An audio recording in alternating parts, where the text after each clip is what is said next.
Apologies. Good morning and welcome to this meeting of Swestrans Board, Friday the 31st of January 2025. This meeting is being live streamed and recorded, and the public recording will be made available on the website for public listening following this meeting. Remote participants on Teams, please follow the good practice guidance, which includes muting your microphones and switching off your videos when you're not addressing the meeting. Right, speak in the Teams chat function when you want to contribute, but I'll also look out for the virtual hand. No material should be posted in the chat function if it is intended as part of the discussion. The usual standing orders apply, including that any votes will be undertaken by roll call. Please speak clearly and directly into the microphone when making contributions, and when referring to reports, please provide reference to the relevant page and paragraph to allow everyone to follow. We go to agenda item 1, which is the considerate and apologies. Claire, can you confirm who's present today? Okay, thank you, Chair. We've got 4 board members present today. We've got yourself and Keith Walters present in the hall. We've got 2 present on Teams, being the Vice Chair and Richard Brodie. Richard Brodie is substituting today for Jim Dempster, who's an apology, and I've also got Steph Mottram and Andrew Wood as apologies. Also present, we have Sean Marshall, who's a substitute board member, who's here observing today, and we have Laura Moody as observer present in the hall too. Thank you. Thank you, Claire. Agenda item 2 is declarations of interest. Do any board members have any declarations of interest they wish to make? Don't see anyone coming in. We'll go to agenda item 3, which is the minutes of the previous meeting on the 29th of November 2024. This is for approval. Are we happy to approve? Nods in the room. I'll take silence online as acceptance. Karen, thanks very much.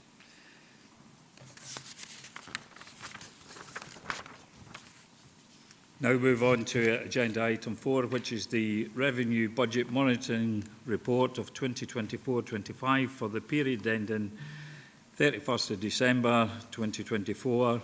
We've got Janet here. This is your report. Have you anything to add, or do you just want to go to questions? I have nothing to add to the report, Chair. Thank you. I'll open it up to the board members first of all, and then observers.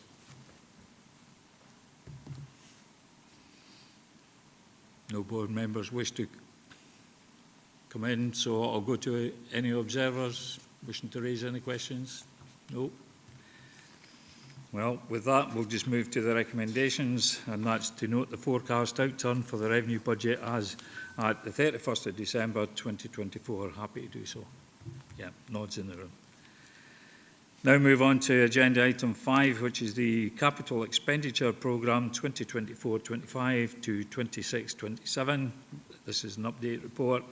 Grant, this is your report. Have you anything to add before I open it up? Nothing more to add, Chair. Thanks. Thank you, Grant. I'll open it up to board members first and then observers. Board members. Councillor Walters. Thanks very much, Chair. Is that working? Yeah. Just a quick question about the local bus network on page 12. The new electric buses, or the new ultra low emission buses. So they've been leased out. So can you just clarify where they've been leased to, and if they're the property of Swestrans? Yes, that's the 2 questions. Really. Yeah, thanks. I think the electric buses no part of the LUF funding or something? I think these are the buses are the ultra low emission ones, which is in the local bus network, page 12 at the top of the report, and 7 of those have been received and for Swestrans use, and the other 2 are for DGC buses. So, but I don't know. Grant, first of all, and maybe if you can assist. Through yourself, Chair, thanks. We allocated 3 of the buses to McCall's, and we allocated another 3 buses to Houstons, and we allocated 3 buses to DGC buses as opposed to the 2. With the one, we were looking to allocate 1 to another bus operator, but they felt they didn't need it. So DGC buses had just recently had a bus breakdown, very recent, so it was perfect timing. So they went to DGC buses. And I take it that these are all the 9 buses are ultra low emission buses, not electric. Not electric. They're Euro 6. Okay, and your question was particularly around the electric buses? Actually, that was my slip of the tongue there. I said electric buses when I was talking about the ultra low emission. So when you said they're not electric, how are they powered, the ultra low emission buses? Sorry, for you, Chair. Thank you. Diesel. I think these are Euro 6 buses, is that right? Yeah, they're diesel buses, Keith. Yeah, but there was a report brought to, I think it was E&I, about the electric buses through the LUF funding, or it might have been full council, I can't remember. I'm not sure if Simon's got anything to add to that.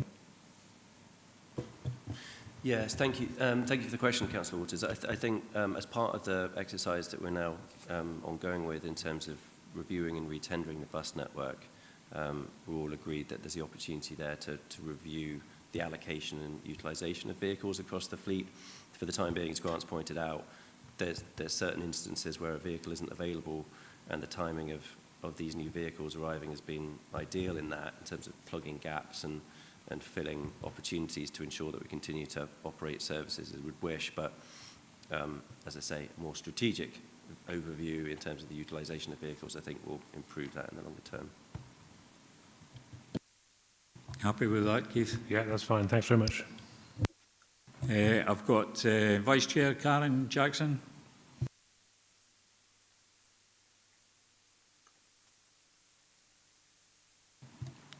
I think you're on mute, Karen.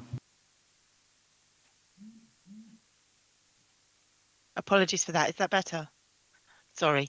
It was just a question about the active travel spend, and it might be picked up later, so apologies if it is. But if you look at the figures, there's obviously a significant underspend, and I absolutely understand that's kind of been out with control in terms of the abilities of others to deliver. Can I just understand a little bit more whether that money is lost to us or whether it rolls through into next financial year? Thanks, Chair. Thank you, Grant. Thanks, Chair. It rolls over into next year, Karen. We won't lose that money. Brilliant. Thanks. Thanks, Grant. Thanks, Chair.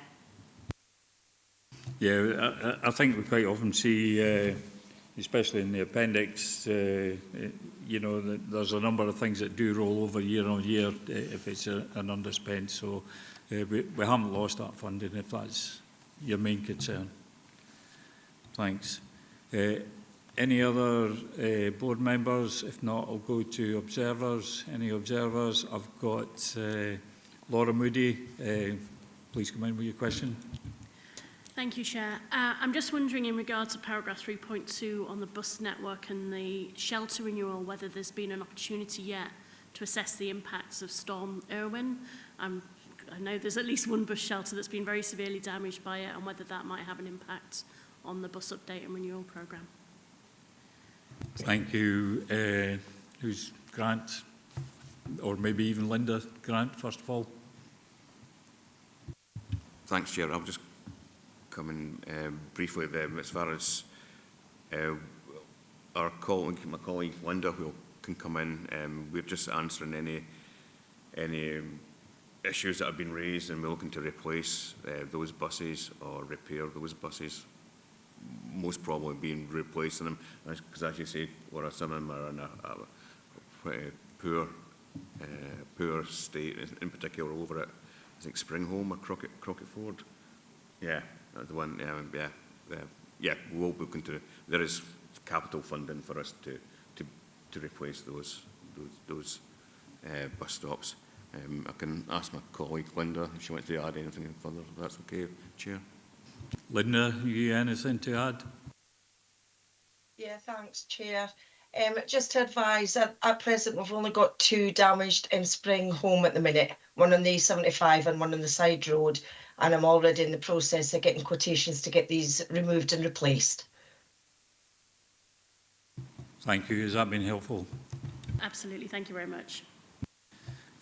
June, I see you've got your camera on. I'm not sure if you're wishing to come in and ask a question.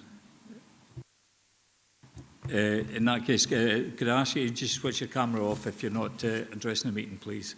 Thank you. So if there are no more questions on that particular item, we'll go to the recommendation, which is to note the update of the capital programme for 2024-25 to 26-27 as outlined in the report. I'll be happy to note. Nods in the room. Silence online. Thank you. Now move on to agenda item 6, which is the risk management. Simon, this is your report. Do you want to take us through it, or are you happy just to go to questions?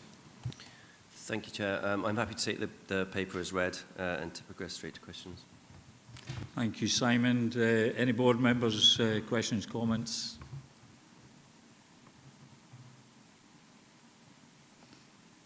Vice Chair. Thanks, Chair. Thanks, Simon. I think it's great to see in the way it's been presented, it's really clear. It's also really stark, and elements are obviously really significant, and some really significant risks that we're facing ahead. So great to see them so clearly identified, and also the mitigation action drawn out. I think, though, on a couple we might be able to combine, so it's slightly less bad. So risk 09 and risk 18, I think they're both about staffing. So I wonder whether we can combine them into one rather than have them as separate. That might be one positive, but otherwise I absolutely understand the risks associated. And the red is, we really need to, as you say, keep them under review. And I think bringing it back to the board more regularly hopefully will help certainly mitigate that. Thanks, Chair. Thanks, Karen. Yeah, I did look at that one myself, risk 18, particularly when it comes to succession planning, for example. I see you nodding there. It has been a risk featured on a number of occasions, so yeah, it does make sense. I'll bring Simon in to clarify some of those points. Thank you, Chair, and thank you, Vice Chair. Indeed, so myself and Grant took the opportunity to go through and review both the presentation but also the risks themselves. And as I flagged in the covering paper, there's indeed one risk where we withdrew it because we felt that it was a risk that was already kind of entwined and integrated within the other risks. So certainly take your point and agree entirely that there's the opportunity to strip down the suite of risks to ensure that we're particularly focusing on those that are most severe, those that have the highest rating, and also, as you say, through combining them, particularly where there's effects or internal controls that are the same. So indeed, we plan to bring back the risk register on a biannual basis. So I think we've identified September as the next opportunity to do that. So in the time between now and then, obviously we'll continue with the internal controls, but we'll also take the opportunity to rationalise the register a bit and combine where possible. Thank you, Simon. Has that been helpful? Any other board members? Yes, sorry, thanks, Chair. Okay. I've just got one, Simon. I mean, obviously, looking at the complete risk register, the red and amber, ideally we'd like to get a target risk rating. Obviously, some of the target risk ratings are mostly amber, apart from the first two. I'm just wondering as a target, should we not at least be trying to get that down to amber as well? I don't know whether the internal controls or any other sort of mitigation might come into play that would reduce those risks. Thanks. Thank you, Chair. Yeah, I think it's absolutely a fair challenge, and it was certainly something that we took on board ourselves in terms of reviewing it. So the target risk rating here is to some extent reflective of the fact that some of these risks we simply have to tolerate for the time being, either because of the availability of funding, because of the landscape of the bus network in terms of many of these actions relate to, and the fact that some of these risks we simply have to tolerate, and there's little we can do to really lower that target risk rating in the short term. But we're confident that as we continue to review the risk register, those internal controls will take effect. And indeed, when we next bring back the risk register, I think some of these internal controls will have been put in place. And indeed, I can imagine that in 6 months' time or 6 or 8 months' time when we bring the paper back, that we will have some more confidence that indeed the current risk rating will be lower, but also the target as well. Thanks very much, Simon. If there's no more from the board members, I'll open it up to the observers. Any questions, Laura? Yeah, more of a comment than a question, and from Simon's response, he's clearly aware, but as the bus users group, I'd have to point out that the top 3 risks, most severe risks, all the potential impacts on those are primarily affecting the bus network, so it's just keeping in mind the vulnerability, that is the most vulnerable area of the operations, and making that a priority. Thanks very much, Simon. Thank you, Laura. Yeah, I agree entirely. Yeah, we're fully aware of the fact that the bus network is integral to those risks, which are the highest rated. We're well aware of that fact, and many of those internal controls that we've put against those risks to try and reduce their impact, I think, because the likelihood of those risks being realised are, in many of these cases, almost certain, because they're kind of live risk, they're issues, essentially, that we're facing. But I can certainly reassure you that we're doing all we can to try and resolve those risks, to try and mitigate them as much as possible, and to try and put in place measures to ensure the long-term sustainability of the bus network. And we've got the opportunity to have a conversation about that soon, I know. Thanks, Simon. Any other comments, questions? Nobody in the room? Nobody online? Okay, we'll just move to recommendations, which was 1, to consider and agree the risk register for 25-26 included in the Appendix 1. 2, note the changes to the 24-25 risk register incorporated in the risk register for 25-26. And 3, note that as recommended in the internal audit, the risk register will be brought to the board for review on a twice-yearly basis, with the September board identified as the next opportunity for review. And we're happy to note those. No nods in the room. Silence online. Okay, thanks very much. Any other business deemed urgent by the Chair due to the need for a decision? I have no other business deemed urgent due to the need for a decision. But we do have some exempt papers to go through. So before we move into a private session, I would like to thank everyone for attending today. And do we have another Teams? Yes. We do. Okay, so if we just take a few minutes for board members to change from this Teams meeting into the exempt one. Thank you very much.